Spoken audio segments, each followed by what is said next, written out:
ముందుగా కేసు ఎందుకు వేయాల్సి వచ్చింది, హాస్టల్ పెట్టాలని ఎందుకు డిమాండ్ చేశారు? ఈ గిరిజన బిడ్డల హరిజన బిడ్డల యొక్క పరిస్థితి, పిల్లల పరిస్థితి డైలామాలో పడిపోయింది.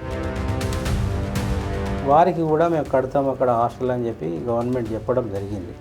అక్కడ కాస్త కొంచెం మళ్ళీ డిలే అయింది. అంటే ప్రభుత్వమే జియో పాస్ చేసింది, ఎవరు ఉల్లంఘన ఇది? ప్రైవేట్ ఏజెన్సీ వచ్చి ఏం చేస్తున్నారు, వాళ్ళు పిల్లల పట్ల పూర్తి నిర్లక్ష్యం చూస్తున్నారు. వాళ్ళు బిల్డింగ్లలో కట్టేయడం, చిన్నపిల్లలు ఏడుస్తారు కదా, ఏడ్చినప్పుడు కేర్ టేకర్లు దగ్గర చూసారా మీరు? అంత ఘోరం. వాళ్ళ తల్లిదండ్రులు వచ్చి చెప్పినారు, రోడ్ల మీదకి వచ్చేసింది అమ్మాయి.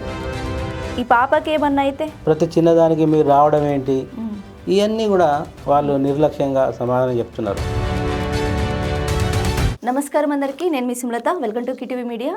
సో ప్రస్తుతం మనమున్న అంటే గెస్ట్ పేరు ఎందుకు అంటే గెస్ట్ చెప్పే ముందు ఒక సమస్య గురించి అయితే ఈ ఇంటర్వ్యూ జరగబోతుంది. సమస్య ఏంటి అంటే ఎడ్యుకేషన్ అని చెప్పేసి మాట్లాడుతున్నా, కానీ అక్కడ ఉండే చదువుకునే పిల్లల గురించి ఇది. ఎందుకంటే చాలామంది పిల్లలు వాళ్ళ పేరెంట్స్ స్కూల్కి పంపించేది నా పిల్ల మంచిగా చదువుకోవాలి, దాని గురించి ఆలోచించాలి, కానీ ఎలా పంపాలి, ఎలా తింటుంది, ఎలా ఉంటుంది, వీటి గురించి కాదు. కానీ ఇప్పుడు మనం తెలంగాణ రాష్ట్రంలో అంటే ఇక్కడ చూస్తున్నాము, అది కూడా నడిబొడ్డున హైదరాబాద్ పబ్లిక్ స్కూల్ రామంతపూర్ బేగంపేటలో కొనసాగుతున్న ప్రైవేట్ ఏజెన్సీ వెంటనే తొలగించాలని చెప్పేసి మాట్లాడుతున్నాం. ఎందుకు అంటే కనీసం పిల్లలకి సరైన వసతులు లేవని చెప్పేసి మనతో పాటు ఉన్నారు బట్టు వెంకన్న గారు. ఆయనతో మాట్లాడేద్దాం. అక్కడ ఉన్న సమస్యలు ఎందుకు పోరాడుతున్నారు, 3 నెలల నుంచి అంటే దీని గురించి అయితే పోరాడుతున్నారు. అసలుకి హాస్టల్ పెట్టించిన కారణం కూడా ఒకప్పుడు ఈయనే, కానీ పెట్టించిన దాని సంతోషం లేకుండా పోయిందని చెప్పేసి అంటున్నారు. ఒకసారి ఆయన మాటల్లోనే విందాం. నమస్కారం అండి. నమస్తే అమ్మ. సో చాలా సంతోషం, హాస్టల్ పెట్టించారు. 2016లో మీరు దీని గురించి కేసు వేశారని చెప్పేసి చెప్పారు. దాని గురించి అసలు ఏంటి, అసలు అంటే ముందుగా కేసు ఎందుకు వేయాల్సి వచ్చింది, హాస్టల్ పెట్టాలని ఎందుకు డిమాండ్ చేశారు? ఇప్పుడు ఒక విషయం ఏంటంటే అమ్మ, చదువుకునే వ్యవస్థ మన తెలంగాణ రాష్ట్రంలో చాలా బలంగా ఉంది. అవును. అటు గురుకులాలు, తర్వాత మన అనేక ఏమంటారు సైనిక్ స్కూల్స్, ఇట్లాంటి అనేక ఒక సిస్టంతో నడుస్తున్నది.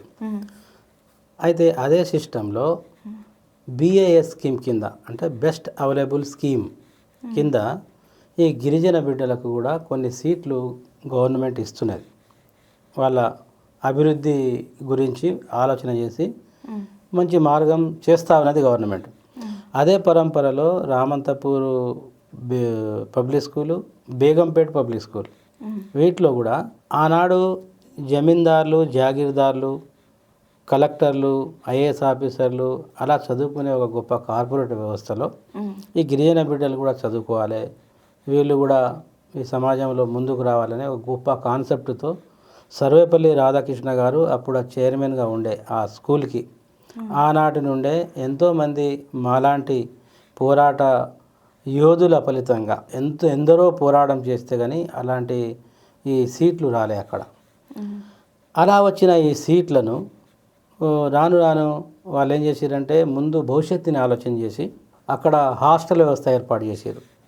ఇక్కడ 2 స్కూళ్ళలో ఫ్యూచర్ ఆలోచన చేసిరు వాళ్ళు. దాని తర్వాత అక్కడ స్కూల్ యాజమాన్యము మరి ఏమనుకున్నదో ఆ స్కూల్ నుండి హాస్టల్ వ్యవస్థనే తీసేసారు వాళ్ళు. ఆల్రెడీ పెట్టిందే తీసేసారు అనమాట. తీసేసిన తర్వాత ఇప్పుడు ఈ గిరిజన బిడ్డల హరిజన బిడ్డల యొక్క పరిస్థితి, పిల్లల పరిస్థితి డైలామాలో పడిపోయింది. ఇప్పుడు 33 జిల్లాల నుంచి ఇప్పుడు తెలంగాణ ఆంధ్రప్రదేశ్ ఉమ్మడి రాష్ట్రం ఉన్నప్పుడు 66 సీట్లు ఈ గవర్నమెంట్ ఇచ్చేది ఈ గిరిజన పిల్లలకు సీట్లు. అయితే ఉమ్మడి రాష్ట్రం సపరేట్ అయిన తర్వాత తెలంగాణ వచ్చిన తర్వాత ఆ 66 సీట్లకు కాస్త 20 సీట్లకే కుదించింది. సరే అనుకుందాం, 20 సీట్లు ఇంటూ 12 సంవత్సరాలు చదవాలి పిల్లలు, అంటే 274 సీట్లు రావాలి. 274 అది వస్తున్నది. ఆ 274 మంది ఏడు ఉండాలి, ఇది ప్రశ్నార్థకం. అప్పుడు 274 మందికి హాస్టల్ లేకపోవడం వల్ల వీళ్ళు మళ్ళీ డ్రాప్ అవుట్ అవుతూ ఉన్నారు. వచ్చిన విలువైన సీట్లని వీళ్ళు వదిలిపెట్టి వెళ్ళిపోయి బాల కార్మికుల్లాగా వాళ్ళు ఇటుక బట్టీలలో పని చేసుకుంటా ఇట్లా వీళ్ళు తీవ్రమైన యొక్క ఆవేదనలో వాళ్ళ తల్లిదండ్రులు ఉండిపోయారు. ఇలాంటి సిచ్యువేషన్స్ అన్నీ కూడా గ్రహించి అదేవిధంగా అప్పట్లో ఒక స్కాలర్షిప్ రానప్పుడు మేము మా గిరిజన యొక్క ఆల్ ఇండియా బంజారా సేవా సంఘ్ జాతీయ అధ్యక్షులు అమర్ సింగ్ తిలావత్ గారిని తీసుకుని వెళ్ళి ఆడ 7 కోట్ల రూపాయలు మేము అప్పుడు శాంక్షన్ చేయించినాం. తర్వాత వారితోనే మేము ఉద్యమం స్టార్ట్ చేసి ఈ హాస్టల్ కూడా కావాలా అని వారింట మేము నడిచి మేము గౌరవ ముఖ్యమంత్రి కేసీఆర్ గారికి, తర్వాత ప్రిన్సిపాల్ సెక్రటరీ గారికి అట్లా చాలామంది అధికారులకు మేము అప్పీల్ చేసినాం. అప్పుడు ఎవరు పట్టించుకోలే. అలా 2016 నుంచి 2024 దాకా మేము ఈ గవర్నమెంట్ని కూడా మేము అడిగినాం. అడిగితే ఎవరు స్పందించకపోతే, ఎన్నో ఉద్యమాలు ఎన్నో పోరాటాలు చేసిన తర్వాత ఎవరు స్పందించకపోతే అప్పుడు ఈ గవర్నమెంట్ మీద నేను 2024లో కేసు వేసిన. 2024లో ఇదంతా తిరిగిన తర్వాత ఎవరు పట్టించుకోలేదు కదా, అందుగురించి 24లో కేసు వేసిన. అప్పుడు గౌరవ తెలంగాణ రాష్ట్ర హైకోర్టు దీని మీద స్పందించి వెంటనే అక్కడ హాస్టళ్ళు కట్టాలని చెప్పేసి ఆదేశాలు జారీ చేసింది గవర్నమెంట్కి. గవర్నమెంట్ దాన్ని కొంచెం ఇగ్నోర్ చేసింది. ఇగ్నోర్ చేస్తే అప్పుడు మనం ఏం చేసినాము, ఇట్లా కాదు కదా అని మేము మళ్ళా న్యూఢిల్లీ SC/ST కమిషన్కి పోయినాం. SC/ST కమిషన్కి వెళ్ళి అక్కడ అయ్యా ఇట్లా ఉంది పరిస్థితి, మరి మీరన్నా డైరెక్షన్ ఇవ్వండి అని చెప్తే వారికి కూడా మేము కడతాం అక్కడ హాస్టల్ అని చెప్పి గవర్నమెంట్ చెప్పడం జరిగింది. అక్కడ కాస్త కొంచెం మళ్ళీ డిలే అయింది. డిలే అయితే మేము కంటెంప్ట్ కోర్టు వేసినాం. మళ్ళీ వేస్తే అప్పుడు ఇది విషయం అంతా కూడా గౌరవ ముఖ్యమంత్రి గారికి చేరింది. అరే ఇది చిన్న విషయం కదా, వాళ్ళు గిరిజన పిల్లలకు ఎందుకు మనం అంటే చేయకూడదు, మనం చేయాలా, హాస్టల్ వేయాలా, చదువుకోవాలి, వాళ్ళు కూడా వాళ్ళు వేరే డిమాండ్స్ ఏం చేయట్లేదు కదా అని గౌరవ ముఖ్యమంత్రి గారు మంచి మనసుతో స్పందించి వారు GOMS నంబర్ 53 ఇష్యూ చేశారు. అందులో అన్ని సౌకర్యాలతో కలిగిన జియోని వారు ఇష్యూ చేశారు. పిల్లలకు సంబంధించిన సౌకర్యాలన్నీ, బట్టలు, వాషింగ్, ఎవ్రీథింగ్, బట్టలు, వాషింగ్, కేర్ టేకర్స్, వాచ్మెన్లు, ట్యూషన్ చెప్పేవాళ్ళు, తర్వాత మంచి భోజనము, మంచి టిఫిన్స్, అలా అంత సక్రమంగా. మరి ప్రభుత్వమే అన్ని సక్రమంగా జీవో పాస్ చేసినప్పుడు ప్రభుత్వం ఉల్లంఘించిందా? అంటే మీరు ప్రైవేట్ ఏజెన్సీని అని చెప్పేసి అంటున్నారు, అంటే ప్రైవేట్ ఏజెన్సీ ఉంది అని అంటున్నారు. అలా ఉన్నప్పుడు అంటే ప్రభుత్వమే జీవో పాస్ చేసింది, ఎవరు ఉల్లంఘన ఇది? అయితే ఇప్పుడు ఏమైంది, ప్రభుత్వం జీవో పాస్ చేసింది, వీళ్ళు టెండర్ కాల్ఫర్ చేసారు. టెండర్లో ఎవరెవరు వచ్చారు, ఎవరైతే నడిపించుకోగలిగే వాళ్ళు ఉన్నారో హాస్టల్ని వాళ్ళు ముందుకు వచ్చారు. అందులో ఒక ప్రైవేట్ ఏజెన్సీ వచ్చింది. ప్రైవేట్ ఏజెన్సీ వచ్చి ఏం చేస్తున్నారు, వాళ్ళు పిల్లల పట్ల పూర్తి నిర్లక్ష్యం చూస్తున్నారు. వాళ్ళు ఏమని, పిల్లలకు ట్రాన్స్పోర్ట్ సక్రమంగా ఇవ్వకపోవడం, పిల్లలకు ఎవరైనా పిల్లలు ఏడిస్తే వాళ్ళు కాలు చేతులు కట్టేసి బిల్డింగ్లలో కట్టేయడం. చిన్నపిల్లలు ఏడుస్తారు కదా, ఏడ్చినప్పుడు కేర్ టేకర్లు దగ్గర చూసారా మీరు? అంత ఘోరం. వాళ్ళ తల్లిదండ్రులు వచ్చి గోడు ఏడుస్తున్నారు ఇలా ఉన్నదని. తర్వాత ఒక అమ్మాయికి అయితే స్కూల్లోనే వదిలిపెట్టి బస్సు వెళ్ళిపోయింది.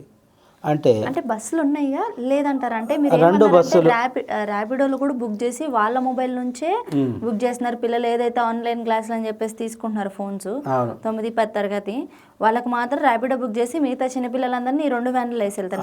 అయితే అక్కడ వాళ్ళు 2 బస్సుల్ని పెట్టిర్రు. 2 బస్సుల్ని పెట్టి పొద్దున్నే ఒక 50 మంది బాయ్స్ 50 మంది గర్ల్స్ ఉంటారు కదా, వాళ్ళకు 2 స్కూళ్ళలో పంపిస్తారు. వాళ్ళు పంపించినప్పుడు 50 మందిని పంపించినప్పుడు ఎవరన్నా పిల్లోడు తప్పిపోతున్నాడని చూసుకోరా మీరు? చూసుకోవాలి కదా. అయితే వాళ్ళు ఏం చేశారు, స్కూలుకు పోయిన పరంపరలో ఒక అమ్మాయిని స్కూల్లోనే వదిలిపెట్టి మిగతా వాళ్ళని ఎక్కించుకొని వచ్చేసిండు బస్సు డ్రైవర్. ఆ పాప ఏడబోవాలనో తెలియక రోడ్ల మీదకి వచ్చేసింది అమ్మాయి. అయితే దారినే పోయేవాళ్ళు ఆ పాపను ఆపి, ఎవరో పాప తప్పిపోయిందంటే అమ్మాయి చెప్పింది, మాది తప్పిపోలేదు, నేను అక్కడ హాస్టల్లో ఉంటా, మా హాస్టల్ వాళ్ళు స్కూల్ బస్సు నాకు ఎక్కించుకోకుండా వెళ్ళిపోయారు అంకుల్, నన్ను అక్కడ హాస్టల్కి దింపండి అని ఆమె ఏడుస్తుంటే ఈ హాస్టల్ వాళ్ళకు వీళ్ళు సమాచారం ఇస్తే హాస్టల్ వాళ్ళు ఏం చేయాలా, వాళ్ళే వచ్చి ఎక్కించుకొని పోవాలి కదా. వాళ్ళు ఏం చేస్తారంటే 10th క్లాస్ అబ్బాయికి స్కూటీ ఇచ్చి ఈ పాపని తీసుకురాపో అని చెప్పేసి తోలడం అనమాట. అప్పుడు ఒకటైతే 17 సంవత్సరాల అబ్బాయి స్కూటీ తోలకూడదు, తోలకూడదు, అదే ఉల్లంఘన. ఇంకోటి ఈ చిన్న పాప ఏమే, ఈ పాపను తీసుకొని వచ్చి వాడు స్పీడ్గా చిన్న పిల్లోడు తెలియదు ఎక్కడన్నా బస్సు కింద పడేస్తే ఇద్దరు చేస్తారు కదా, ఇలాంటి నిర్లక్ష్యం. అలాగా ఆ క్రమంలోనే 9th 10th క్లాస్ పిల్లలకు ఎన్సీసీ పరీక్షలు వచ్చినాయి. ఓకే. ఎన్సీసీ పరీక్షలు వచ్చినప్పుడు వాళ్ళు ఎంతమంది, ఒక బాయ్స్ ఒక 5గురు, గర్ల్స్ ఒక 5గురు, 10 మంది ఉంటారు. ఈ 10 మందికి బస్సు మేము పంపము. 10 మందికి బస్సు పంపకపోవడం ఏంది, ఆ వ్యాన్స్ అంటే మేము 10 అంతా మా డీజిల్ కాలిపోతుంది, మేము బస్సు పంపము, 5గురికి 6గురికి 10 మందికి మేము పంపలేము అని వాళ్ళు సమాధానం చెప్పడం. సరే పంపలేదు అన్నప్పుడు మీరు ఏం చేయాలా, కనీసం ఒక ర్యాపిడో ఆటో తీసుకొని ఆ ఆటోలో ఆడపిల్లలతోని కేర్ టేకర్స్ పోవాలా. అవును, గవర్నమెంట్ మీకు కల్పించింది కదా, గవర్నమెంట్ మీకు కేర్ టేకర్ ఇచ్చింది కదా, మరి కేర్ టేకర్ని పంపాలా. అయితే మీరు ఆటో పంపకుండా కేర్ టేకర్లు పోకుండా ఈ పిల్లలకు ఎవరి దారిన వాళ్ళే పోయి రాసుకొని రమ్మని అంటే, కొంతమంది పిల్లలైతే బస్సులలో ఎక్కేసిపోయి 10th క్లాస్ బాయ్స్ అయితే బస్సులలో ఎక్కి ఆడ పరీక్షలు రాసిరట. ఈ ఆడపిల్లలకైతే ఒక ర్యాపిడో బైక్ బుక్ చేసి వీళ్ళ ఫోన్ల నుంచే బుక్ చేసి వాళ్ళే అమౌంట్ ఇచ్చి తల్లిదండ్రులకు తెలియకుండా బైక్లో ర్యాపిడోలో పంపించారు. నేను అడిగిన అమ్మ ఏంది పరిస్థితి అంటే, లేదు సార్ ర్యాపిడోలో పంపించినామని నాకు ఫోటోలు పంపించారు. సో ఇలాగా ఇప్పుడు ఈ ర్యాపిడో అనే వాళ్ళు రక్షణ ఉంటుందని మనకు నమ్మకం ఎట్లా, దాని తర్వాత ప్రమాదం జరిగిన తర్వాత దాని బాధ్యత ఎవరు వహిస్తారు. ప్రమాదానికి ఈ ర్యాపిడో వాళ్ళు చేస్తారా లేకపోతే వాళ్ళు చేయరా అనేది అక్కడ కాదు, దాని పరిమాణం అది కాదు అక్కడ. కానీ జరగకముందు ఈ నిర్లక్ష్యాన్ని అరికట్టాలి కదా, జరగకముందు ప్రమాదం జరగకముందు మనం దాని గురించి జాగ్రత్త పడాలి కదా. మరి మీరు ఎవరో తెలియని వాళ్ళకు 10th క్లాస్ పిల్లల్ని 9th క్లాస్ పిల్లల్ని బైక్ల మీద కూర్చోబెట్టి మీరు పంపిస్తే, జరిగిన తర్వాత అట్లా జరిగింది వాళ్ళని ఎన్కౌంటర్ చేసిరు పోలీసు వాళ్ళు, ఇట్లా జరిగింది వాళ్ళకి ఎన్కౌంటర్ చేసిరు పోలీసు వాళ్ళు అంటే, ఎన్ని ఎన్కౌంటర్లు చేసినా ఎవరిని చంపినా ఏది చేసినా జరిగిన నష్టం అయితే మనం పూడ్చలేము కదా. కనుక ఇలాంటి నిర్లక్ష్య వైఖరి అక్కడ ప్రైవేట్ యాజమాన్యం చేస్తున్నది. ఒకటి భోజనాలు అంటే ఇప్పుడు చెప్పారు కదా ర్యాపిడో, ఇది ఎప్పుడు వచ్చింది సార్ అంటే మనకి ఇక్కడ ఫుల్ ఫుటేజ్ కూడా కనిపిస్తుంది. ఇక్కడ ఏదైతే సార్ చెప్పారో ఆ పాప వివరాలు ఇవి, చాలా చిన్న పాప, చూడటానికి ఎన్ని ఇయర్స్ ఉంటుంది నాకు తెలిసి చాలా 7 years అట్లా ఉంటుంది. 7 years సెకండ్ క్లాస్ అమ్మాయి. సెకండ్ క్లాస్ అమ్మాయికి హాస్టల్ కాదు కదా, ఉంటున్న ఇల్లు కూడా కన్ఫ్యూజన్ అయిపోయింది ఇల్లు దాటి బయటకు వస్తేనే. సో అది కూడా నడిబొడ్డు సిటీలో ఈ నిర్లక్ష్యం చూస్తున్నారు కదా. మనకి ఇది న్యూస్ పేపర్ వచ్చి ఎన్ని రోజులు అవుతుంది? 3 రోజులు అయింది. 3 రోజులు, 3 days అయింది. ఇక్కడేమో మనం చూసుకోవచ్చు ర్యాపిడో బైక్ మీద ఎన్సీసీ పరీక్షలకు వెళ్తుంది, యూనిఫామ్ వేసుకుని 10th క్లాస్ పాప. ఈ పాపకి ఏమన్నా అయితే ప్రభుత్వం తర్వాత ఏం చేసుకుంటది? ఏం చేయలేదు, అయిపోయింది. లేదు అంటే వాళ్ళకి శిక్ష పడాలి, వీళ్ళకి శిక్ష పడాలి. సో ఈ నిర్లక్ష్యానికి కారణం మరి ఏంది అని చెప్పేసి మీరే చూడాలి. సరే ఈ వివరాలు ఇప్పుడు మనకి ఇదైతే కనిపిస్తుంది, లోపల ఏం జరుగుతుందో మనకు తెలియదు వాళ్ళు చెప్పేదాకా. సరే వాళ్ళు చెప్పినా నమ్మినా నమ్మకపోయినా అది పక్కన పెట్టాలి, తర్వాత వాచ్మెన్స్ తర్వాత మాట్లాడదాము. ఇది ఏమైతే కనిపిస్తుంది ఈ ఫొటోస్ ఆల్రెడీ పేపర్లో పడినాయి, ఇదైతే మనకి లైవ్ ప్రూఫ్ అనమాట. ఇది పట్టుకొని అధికారుల దగ్గరికి వెళ్ళారా మీరేమన్నా? పట్టుకొని అధికారుల దగ్గర పోయినా, ఏమన్నారు? DTDO గారి దగ్గర వెళ్ళినా, అయ్యా ఇది పరిస్థితి ఇలా ఉన్నది, దీని మీద మీరు స్పందించాలి, ఇట్లాంటివి జరగకుండా ఈ ప్రైవేట్ ఏజెన్సీని తొలగించండి, తొలగిస్తే ఇదంతా సక్రమంగా అవుతుంది, గవర్నమెంటే దీన్ని టేకప్ చేసుకోండి, అప్పుడు బాగుంటుంది అని చెప్పినాం. లేదండి అట్లా కాదు, ఆ రేట్లలో ఎవరు రారు, మేము టెండర్ వేస్తే ఎవరు, అంత నిర్లక్ష్యంగా సమాధానం చెప్పారా? అంత నిర్లక్ష్యంగా సమాధానం చెప్తున్నారు. ఇంకొకటి, మేము కేవలం మీ పిల్లల గురించే, మీ పబ్లిక్ స్కూల్ పిల్లలకే పట్టించుకోవాలా, మాకు జిల్లా మొత్తంలో గురుకులాలు ఉన్నాయి అన్నీ చూసుకోవాలా, ప్రతి చిన్నదానికి మీరు రావడం ఏంటి, ఇవన్నీ కూడా వాళ్ళు నిర్లక్ష్యంగా సమాధానం చెప్తున్నారు. ఇది కరెక్ట్ అయిన పద్ధతి కాదు. కాబట్టి మీ ద్వారా గౌరవ ముఖ్యమంత్రి గారికి నేను అప్పీల్ చేస్తున్నా, ఇప్పుడు మీరు ఎంతో మంచి సదుద్దేశంతో ఈ కార్యక్రమాన్ని చేస్తూ ఆ పిల్లలు చదువుకోవాలని మీరు చేసిన పని ఏదైతే ఉందో చాలా బాగుంది. కానీ ఇక్కడ చూస్తే ఈ అధికారుల నిర్లక్ష్యం పూర్తిగా ఉన్నది, తర్వాత ప్రైవేట్ ఏజెన్సీల నిర్లక్ష్యం ఇంతకంటే పూర్తిగా ఉన్నది. కనుక ప్రైవేట్ ఏజెన్సీని వెంటనే తొలగించి అధికారులే, మీకు రాష్ట్ర ప్రభుత్వమే ఈ హాస్టల్ని పూర్తిగా మీరే తీసుకొని పూర్తి బాధ్యతలు నడిపిస్తే పిల్లల జీవితాల్లో వెలుగు వస్తుంది. అదేవిధంగా మీరు ఈ ప్రైవేట్ ఏజెన్సీ కానీ ఈ హాస్టల్ కానీ ఎంతసేపు చెప్పినా ఇట్లనే అవుతుంది. కనుక మీరు ఏదైతే గతంలో ఎన్నో స్కీమ్లు మీరు చేస్తూ వచ్చిర్రో అలాగా గతంలో హైదరాబాద్ పబ్లిక్ స్కూల్లో అక్కడ హాస్టల్ ఉండేది. అదేవిధంగా అక్కడ 100 ఎకరాల పైనే బేగంపేటలో ఉంది, 60-70 ఎకరాలు ఇక్కడ రామంతపూర్లో ఉంది. ఆ గిరిజన పిల్లలకు హరిజన పిల్లలకు వాళ్ళకి ఏముంటుంది, 2 ఎకరాలు ఎకరమో భూమి ఇస్తే 2 కోట్లు కోటి రూపాయలు ఇస్తే ఆడ బిల్డింగ్లు అవుతాయి. అయితే ఆటోమేటిక్గా వాళ్ళు ఇది సమస్య పరిష్కారం అనేది పూర్తి స్థాయిలో జరుగుతుంది. దీని మీద ఎలాంటి ఉద్యమాలు ఉండవు, ఎలాంటి కాంట్రవర్సీస్ ఉండవు. అంటే మీరు చెప్పారు అంటే ర్యాపిడోదే కాకుండా లోపల వసతులు అంటే వాచ్మెన్స్ అయితే కంపల్సరీగా ఉండాలి. ఒక హాస్టల్లో పిల్లలు ఉన్నారు అని అంటే చాలా జాగ్రత్తగా వ్యవహరించాలి. అలాంటి హాస్టల్స్లో ఇప్పుడు పెద్ద పిల్లలకే ఉంటున్నారు, ఇంటర్ చదివే డిగ్రీ చదివే వాళ్ళకి, అలాంటిది 10th క్లాస్ 9th క్లాస్ అంటే ఇంకా చిన్న పిల్లలు ఉన్నారు. దాంట్లో హాస్టల్ వాచ్మెన్స్ లేవు అంటే ఒక్కరు కూడా లేరంటారా? లేరు అని చెప్పేసి ప్రస్తావించారు కాబట్టి నేను అడగాల్సి వస్తుంది. కేర్ టేకర్స్ లేరు, చిన్న పిల్లలు ఉన్నారు, 1వ తరగతి 2వ తరగతి పిల్లలు ఉన్నారు, వాళ్ళకి కేర్ టేకర్స్ కూడా ఒక్కరు కూడా లేరా? అయితే స్టార్టింగ్లో ఎప్పుడైతే వీళ్ళు హాస్టల్ స్టార్ట్ చేసిరో అప్పుడు ఒక వాచ్మెన్ అయోధ్య అనే అతనికి పెట్టిర్రు, తర్వాత ఆనంద్ అనే అతనికి పెట్టిర్రు, ఇద్దరిని పెట్టిర్రు. తర్వాత ఒక వాచ్మెన్ వాళ్ళ భార్యతోనే 2 చోట్ల భోజనాలు వండించారు. అయితే ఇప్పుడు ఏమైపోయింది, అది అట్లా నెల రోజులు 15 రోజులు అట్లా సాగించారు. తర్వాత క్రమంగా మా గవర్నమెంట్ నుంచి పైసలు రావట్లేదు, మేము నడిపించే పరిస్థితి లేదని వాళ్ళని కూడా తీసేసారు. తీసేస్తే ఇప్పుడు ఏమైపోయింది, పిల్లలకు రక్షణ లేదు. అక్కడ గేట్లన్నీ ఓపెన్ అయిపోయినాయి, పిల్లలు ఎటు పడితే అటు తిరుగుతూ ఉన్నారు. వాళ్ళ మీద ఒక పరిరక్షణ అనేదే లేకుండా పోయినది. కాబట్టి ఇదంతా కూడా నిర్లక్ష్యము పూర్తిగా ప్రైవేట్ ఏజెన్సీ చేస్తున్నది. ఈ నిర్లక్ష్యాన్ని అరికట్టమని మేము జిల్లా డిటిడిఓ గారికి అడిగితే వారు కూడా పూర్తి నిర్లక్ష్య ధోరణితోనే వారు వ్యవహరిస్తున్నారు. కనుక నేను ఒకటే రాష్ట్ర ప్రభుత్వానికి డిమాండ్ చేస్తున్నా, ఏం కోరుకుంటున్నారు, నేను ఒకటే ఏంటంటే రాష్ట్ర ప్రభుత్వానికి మీరు ఇప్పటికిప్పుడు నివారణ చేయాల్సింది ఏంటంటే ప్రైవేట్ ఏజెన్సీని తొలగించి గవర్నమెంటే టేక్ ఓవర్ చేసుకోవాలా.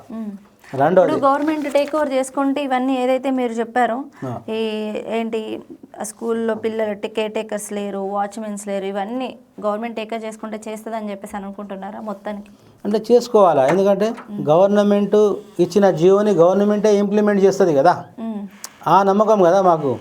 గవర్నమెంట్ ఏంది GOMS నెంబర్ 53లో ఏమేమి చెప్పింది, పిల్లలకు సరైన మంచి ఆహారం ఇస్తుంది, వాళ్ళకు మంచి రైస్ ఇవ్వాలా, తర్వాత వాళ్ళకు 2 జతలు బట్టలు ఇవ్వాలా, 2 జతలు స్పోర్ట్స్ డ్రెస్సులు ఇవ్వాలా, వాళ్ళకు చదువుకోవడానికి పొద్దున్నే పేపర్లు ఇవ్వాలా, వాళ్ళకు రానుపోను ట్రాన్స్పోర్టేషన్ ఇవ్వాలా అని ఒక అద్భుతమైన జియో ఉన్నది.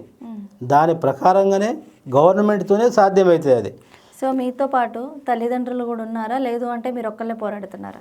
ఇప్పుడు ఇన్ని సంవత్సరాల నుండి కేసులు అవన్నీ వేయడం అనేది నేను మాత్రమే వేశాను. ఇప్పుడు తల్లిదండ్రుల్లో చైతన్యం వచ్చింది. అరే అన్న ఎన్ని రోజులని ఇట్లా పోరాడతాడు, మన బిడ్డల గురించి ఎన్నో పోరాటాలు చేసిండు, ఇక్కడ నుంచి ఢిల్లీ దాకపోయిండు పాపం, పోయి ఈ ఉద్యమాలు చేసి మన పిల్లలకు హాస్టల్ తీసుకొచ్చిండు ఆయన. ఇక నుంచి మనం అందరం అన్నతోనే ఉండాలా. ఇప్పటికైనా ఈ వచ్చిన హాస్టల్ని మనం ఈ విధంగా అన్నతోనే ఉండకపోతే ఇది కూడా నిర్వీర్యమైపోయే పరిస్థితి ఉన్నది. కనుక మనం అందరం కూడా అన్నతోని పోయి రేపు అన్న మంత్రి గారి దగ్గర వెళ్దామంటున్నారు, అధికారుల దగ్గర అంటున్నారు. కాబట్టి వారితోనే వెళ్ళి మన సమస్యకు పరిష్కారం అడుగుదాము అని వాళ్ళు అందరు కూడా సిద్ధమవుతున్నారు.